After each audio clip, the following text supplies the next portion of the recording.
यदि आप अपने हस्बैंड या वाइफ से डाइवोर्स लेना चाह रहे हैं और डाइवोर्स के लिए क्या-क्या ग्राउंड होने चाहिए हैं जिनकी जानकारी आपको नहीं है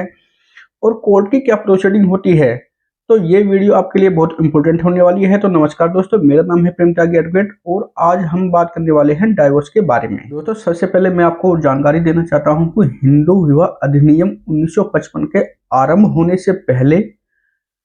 अथवा उसके बाद में यदि कोई भी मैरिज संपन्न की गई है, कोई भी शादी की गई है, तो उसको हिंदू विवाह अधिनियम, यदि आप एक तरफा यानी कि वन साइडेड कंटेस्टेड डाइवोर्स लेना चाह रहे हैं, तो उसके लिए क्या क्या ग्राउंड होने चाहिए, सबसे पहले उसके बारे में हम बात कर लेते हैं। दोस्तों, शादी के बाद यदि हस्बैंड या वाइफ के द्वारा किसी अन्य थर्ड पर्सन से सेक्सुअल इंटरकोर्स किया जाता है, इसके साथ यदि शादी के बाद आफ्टर मैरिज कोई भी एक पार्टी दूसरी पार्टी यानी हस्बैंड के द्वारा वाइफ के साथ या वाइफ के द्वारा हस्बैंड के साथ किसी भी प्रकार की क्रूरल्टी की जाती है, क्रूरता की जाती है। इसके अलावा डाइवोर्स पिटीशन फाइल करने से पहले यदि पिटिशनर को लगातार 2 वर्ष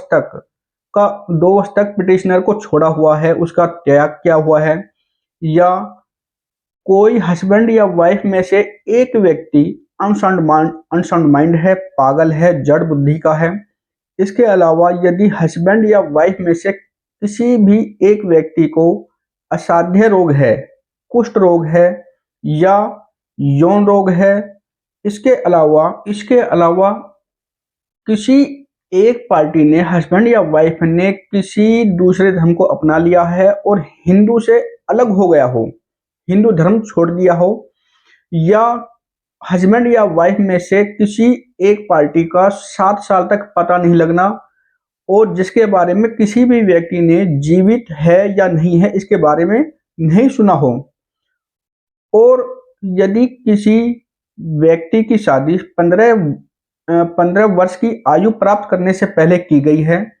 और उस व्यक्ति के द्वारा यदि 18 वर्ष की आयु प्राप्त होने से पहले उस शादी का निराकरण किया गया है, उस शादी को रिजेक्ट किया गया है, तो ये सब पॉइंट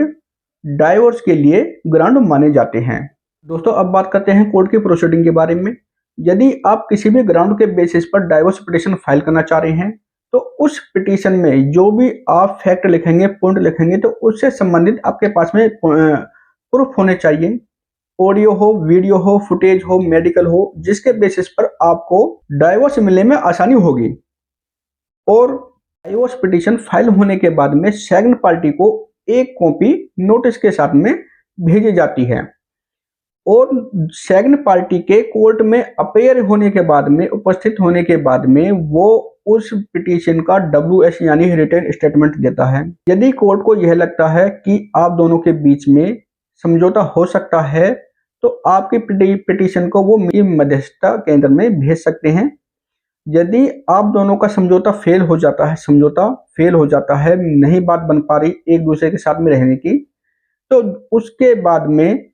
पिटिशनर की एविडेंस होती है, क्रॉस एग्जामिनेशन होता है, फैक्ट इन इशू बनते हैं